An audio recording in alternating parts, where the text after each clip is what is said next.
MAPPA has done the impossible, ladies and gentlemen. They managed to salvage Attack on Titan's ending, aka the worst ending in all of manga. So how did they do it? In chapter 137 of the manga, there is one panel that broke the internet. What you are seeing here is Zeke being decapitated by Levi after he was reborn on the Founding Titan.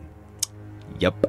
Disgusting. Here we have a perfect shot of a completely naked Zeke, and yet his ass is conveniently obscured by smoke. But then, MAPPA listened to the fans, and in the anime, we can see Zeke's perfectly rounded ass cheeks on full display. The Attack on Titan anime has finally come to an end, and unsurprisingly, they totally reworked one of the most important scenes from the manga. You know, it's been almost 3 years since the final season premiered, and I was an anime-only consumer for a long time, but I think it was after the final movie Part 2 got announced that I finally got fed up and just decided to read the manga. I felt like a kid doing something I shouldn't. I was so absorbed in the story that I just had to know how it ended. And then I found out and I was like, huh? It felt so rushed and incomprehensible. Everything happened in like 10 pages and then it was over. There are 2 big ways that the anime ending was fixed. Well, there are more, but I'm just going to talk about the biggest ones that I personally saw. And the first of which is the pacing itself. This movie comprises only 5 chapters of the manga, and the entire final half an hour of it is solely dedicated to the last chapter. Imagine being a manga reader and this whole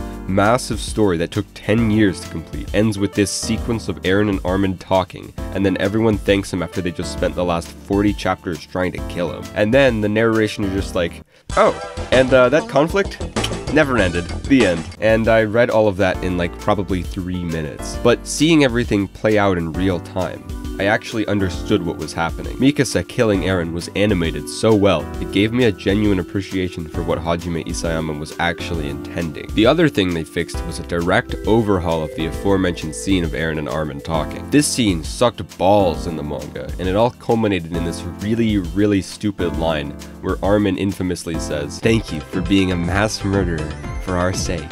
What the fuck? Who is this imposter? Where is the real Armin Arlert that just punched him in the face? Now, as it turns out, this manga scene was really just not Isayama's intentions at all. And a few days ago, there was this really good interview with him where he clarified that exact line. My thinking there really wasn't that Armin was trying to push Eren away for the sake of justice or whatnot. It was more that he wanted to, in a sense, take joint responsibility. He wanted to become an accomplice. In order to become an accomplice, Armin had to make sure that he used very strong wording so that he could take those sins upon himself. That is not conveyed by this, but this makes sense to me. They completely scrapped the mass murderer line, and instead they expanded it into a whole monologue where Armin tells Eren that he shares responsibility for planting the idea of freedom in his head in the first place. The scene becomes what it was originally meant to be. Armin finally understanding Eren's intentions and embracing him one last time in recognition that he too had a part to play in this really fucked up story. And it was around here that I started realizing things that I never caught on to the first time around. Eren was never bound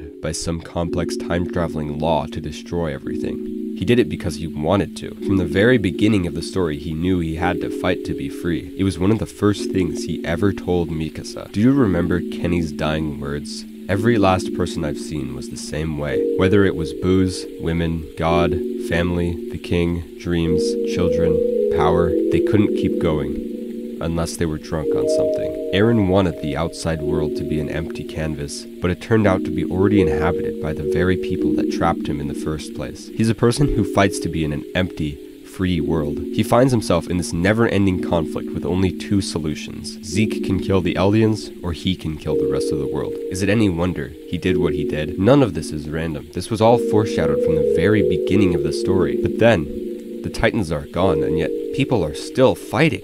Why? Because that is what people do. That is the point of the story. This brutal, Ouroboros cycle of domination and subjugation that has existed since the dawn of the species. Armin and the Survey Corps accomplished exactly nothing by stopping Eren, but they can always continue to try. That is the only glimmer of hope. There are 2 themes at play here. On the macro level, humanity marginalizes and tribalistically fights itself. But on the micro level, we're all not so different, and despite how hopeless and nihilistic reality can seem, there is always a reason to live. That is what Armin finds in the sand.